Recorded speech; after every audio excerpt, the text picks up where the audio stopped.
Coming in at number 2 is a show that if you would have told me before I started doing these rankings in October that this soap opera would be high every month I've been doing this so far, I would have been in disbelief. I would have told you that you were crazy, that The Bold and the Beautiful would get to number 2 in my rankings. And this is because for well over a decade, the writing on The Bold and the Beautiful has been utterly insane in a way that it's just constantly the same stories on repeat for basically a decade. These same triangles on repeat for basically a decade, really longer.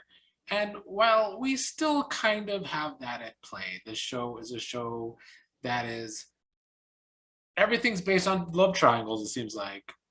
But I feel like at least the writing has been strong since October. And that's why I've been giving it credit since I started doing this.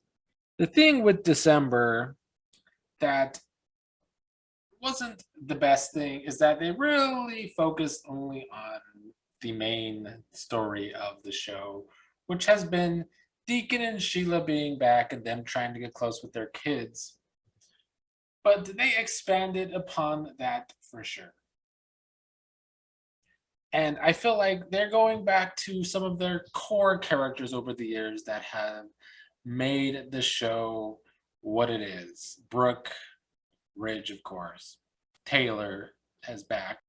And Sheila and Deacon kind of centering the story as the ex-villains, still kind of villains, especially Sheila, has made for compelling enough television.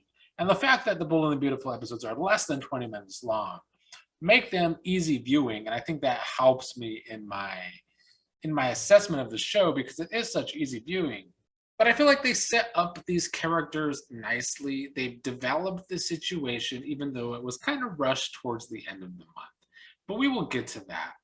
But I like that they are showing all of the dynamics on this show between these characters. Ridge has been upset with Brooke for continuing to let Deacon come close to her in her life again because Hope wants Deacon, her father, in her life. And Ridge was going way too far per usual, wanting Hope to leave the where they live so that Deacon is not around him and Brooke. It was, of course, Ridge being ridiculous and annoying. And Brooke was not very happy about that. And it did push Brooke and Deacon to kind of have some good conversations. And then while that was going on, Taylor returned. Taylor now being played by Krista Allen, as Hunter Tylo, I guess, did not want to reprise this role at the moment. But Krista Allen, who I really only know from Days of Our Lives in the late 90s, she took over as a recast during that too for Lisa Rinna as Billy on Days of Our Lives back in the late 90s. And her stint as Billy was very underwhelming. But I have to say, Krista Allen is doing a fantastic job as Taylor. I feel like she has really embodied Taylor of a calmness and classic Taylor. I feel like some of Taylor's recent returns with Hunter Tylo is a Taylor that's kind of on the edge, whereas Krista Allen has returned Taylor to her old self in the 90s when Taylor was a calm, cool doctor, very good person. And I feel like we're seeing a lot of that from this Taylor. But they're setting this up where Taylor's now back, and of course, Ridge and Taylor and Brooke was like, well, not the original triangle. That was a different triangle with Ridge and Brooke. But the classic 90s triangle was Ridge, Brooke, and Taylor. So they are playing that off once again. Although with new actors in this case, with Ridge and Taylor, than the original actors in the 90s. Even though this triangle has maybe been done to death, I feel like this is kind of a fresh take because there's a new Taylor and a new Ridge for that matter. So Thomas, Steffi, Ridge, Taylor kind of had a family reunion. Meanwhile, Brooke was spending time with Hope and Deacon, kind of showing the split going on within these dynamics that I feel like they really set up extremely well. Meanwhile, Sheila has not been happy with the progress that Deacon is making with Brooke and Hope. She did not like the how slow or how bad her progress with Finn, her son, was taking thanks to Steffi. But Taylor had Steffi and Finn have a change of heart. Steffi wanted them to invite Sheila over for their Christmas, and they did that. So Sheila spent Christmas with Steffi and Thomas and Taylor and Finn and Steffi's child. So Sheila was finally making progress. Kimberly Brown has been doing an excellent job as Sheila on Bold and the Beautiful. I feel like her acting right now as Sheila is great because Sheila became quite the cartoon villain, like I've talked about in other soaps, like Peter on General Hospital. Sheila has had her bouts of being a cartoon villain.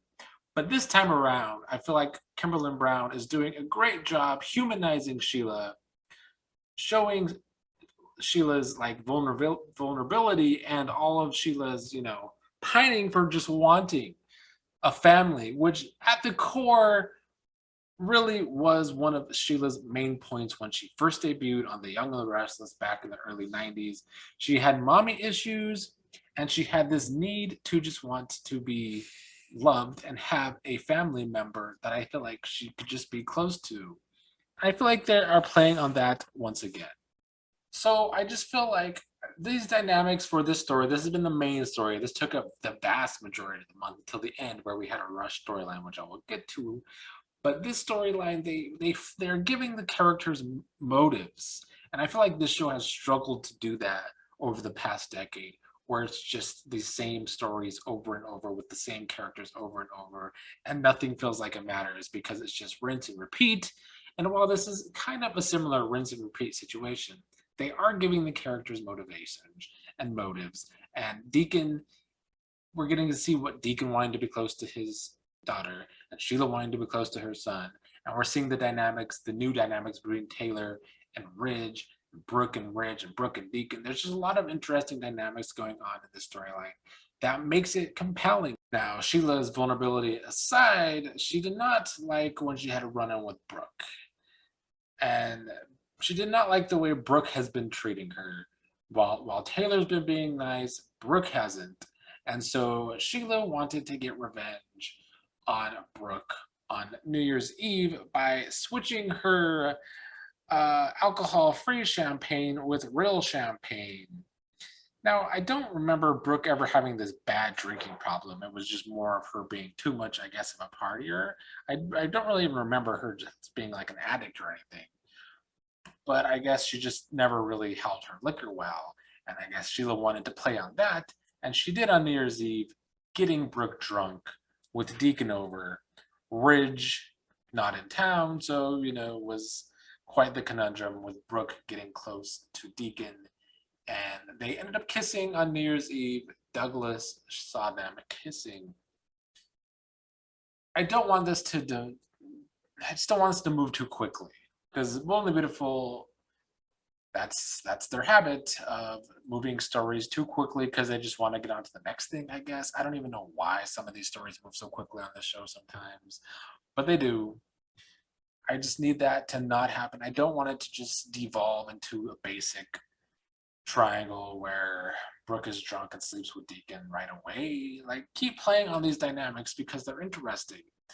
But Brad Bell just has a habit of writing things too basic and too quick sometimes. Old habits, they do die hard. And we saw that at the end of the month, where suddenly in this other storyline that wasn't on for the entirety of December until like the last week, where Zende has been wanting to propose to Paris. And suddenly Paris is starting to have second thoughts about wanting to commit to Zende. And she's venting to Carter all the time about this for these last few episodes of the month of December. And it's basically her way of stopping Zendaya from proposing. But like back in November, we saw how much Paris wanted to be with Zendaya.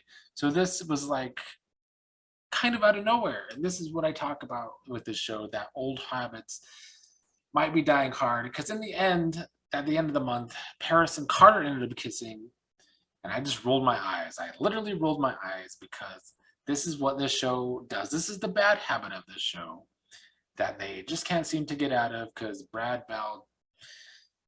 It's his habit, I guess, as a writer, and it's what has made the show pretty much unwatchable for me for the most part of the 2010s. And I hope he can keep the quality that he has started to have in this last few months and not go back to these old habits, or certainly going to hinder my ranking for Bold and the Beautiful. But for now, I'm hoping they continue to learn from their mistakes, even though they continue to make this mistake with Paris. I feel like they don't know what to do with the character of Paris. I don't understand why. Just pick something and stick with it, Brad Bell. Pick something and stick with it. But overall, Bold and Beautiful, one of the more entertaining soap operas going for sure right now. The quality's up, but the bad habits are starting to rear their ugly head, and I hope it doesn't completely ruin all the progress the show has made since October. But for now, it is in second place.